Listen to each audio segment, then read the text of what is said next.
Welcome again, ladies and gents, to another video lesson. Today our focus is going to be on understanding what is meant by the term acid strength. So yesterday we talked about what acids are, their properties, how we can define them. Today we're going to focus on what makes something a strong or a weak acid. So let's get started. If we think about our definitions yesterday for an acid, we know acids are either going to make H pluses or be H plus donors. So what that means is they have to have H pluses in their chemical formula that they can give up. So things like HCl, H2SO4, H3PO4, these are all things that have H's in their structure that can be given up to some other substance. So we define them as H plus donors. Now here's the thing about acids. Not all acids like to give up their H pluses at the same rate. Some are really good at giving up their H pluses, and we call them strong acids. Others aren't so great at it. They really like to keep their H pluses to themselves. We call them weak acids. So that's what we're hopefully going to understand today, is what makes something a strong acid or a weak acid. So how we define strong acids is these are things that completely ionize in aqueous solutions. So this chemical equation right here is showing what we mean by that definition. Completely ionized means we're totally going to break apart into the two ions that make us up. So if I'm looking at HCl, when I completely ionize, I'm going to break apart into H plus and Cl minus.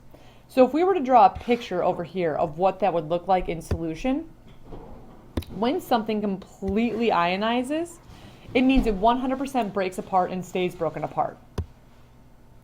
So my H pluses from the HCl are going to remain 100% separate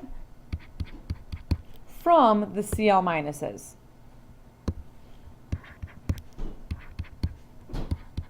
So these things are going to be free and independent and moving in the water by themselves. So it is completely ionized, it is totally broken apart. So we show the H pluses and the Cl minuses separate from each other. And every strong acid will do this. Their H pluses will totally break apart from whatever negative piece they're stuck to. The reason this happens is because the conjugate base is really weak, meaning it can't make the reaction go backwards. So when you're a strong acid, you're only going to see an arrow that points to one direction, to the product side, showing that HCl is going to 100% turn into H pluses and Cl minuses every single time, no matter what. So in your solution, you'll have nothing but H pluses and then the negative piece that it's stuck to. There are three strong acids that you need to memorize. So you need to know, if you see these guys, hey, they're going to totally break apart in solution every single time. They're HCl, H2SO4, and HNO3. Those are the only three strong acids you need to know for this class. So if I was to ask you on a test, which of the following is a strong acid, you would want to look for one of these three formulas. So those are the only three acids we need to know that are strong. That means every other acid that we deal with is weak. So a strong acid totally ionizes in water, where a weak acid only ionizes slightly in an aqueous solution. So what that means is the reaction occurs in both directions, both forwards and backwards. So you'll see weak acids written with a double arrow when they're breaking apart into their pieces, because they're more likely to be found stuck together than they are broken apart. So we only have a small amount of ions in solution. We have mostly our compound. Well, they should have a 2 there. We'll have mostly our compound. So if we were to draw a picture of what this looks like,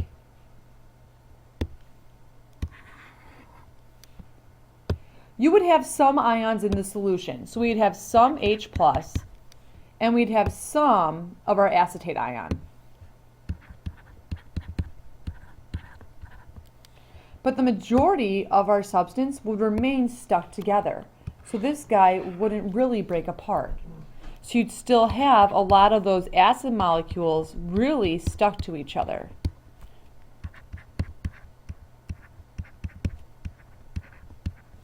So it only slightly ionizes because you only have a small amount of ions in solution. So a strong acid totally breaks apart all the time. A weak acid only slightly ionizes. The reason they only slightly ionize is because they have strong conjugate bases. So what that means is the conjugate base is really good at taking this H plus back and making the reaction go backwards. So it's really good at remaking that acid particle. The way I like to remember what weak acids do in water is a little analogy I call the weak girlfriend. Unfortunately, we all know that girl, the guy who can't live without her boyfriend. She's like the H plus that can't stand alone. When she's separated from her boyfriend, all she wants to do is grab back on to be part of the couple again. Whether it's because she's in class, because she's at home, whatever the situation may be, she hates being by herself. That's like a weak acid. These H pluses do not want to be without their negative piece. So the reaction goes backwards to make sure the acid is actually stuck together. So strong acids totally break apart in water. Weak acids only slightly break apart in water. Oop, I've got a little negative guy here. Now, the only tough thing about looking at acid strength, if we're looking at strong or weak acids, if I'm looking at a solution and I go, hey, it's acidic, unless I tell you it's one of the 3 strong acids, HCl, HNO3, or H2SO4, there's no way for us to look at something and go, oh yeah, it's strong or weak.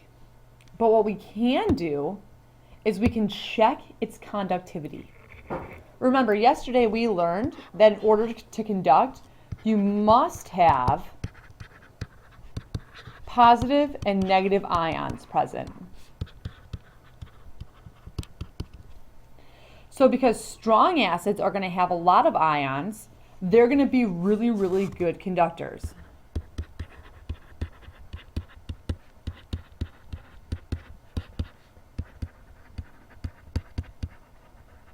And that's shown in this picture right here. We've got a solution, it's hooked up to a light bulb, and what you can see is that light bulb is shining nice and bright. So that means there must be a lot of ions in solution, so that acid must have broken apart into a bunch of different pieces. So the more ions you have, the more the light bulb's going to light up. So that would be a strong acid. A weak acid is going to be a poor conductor.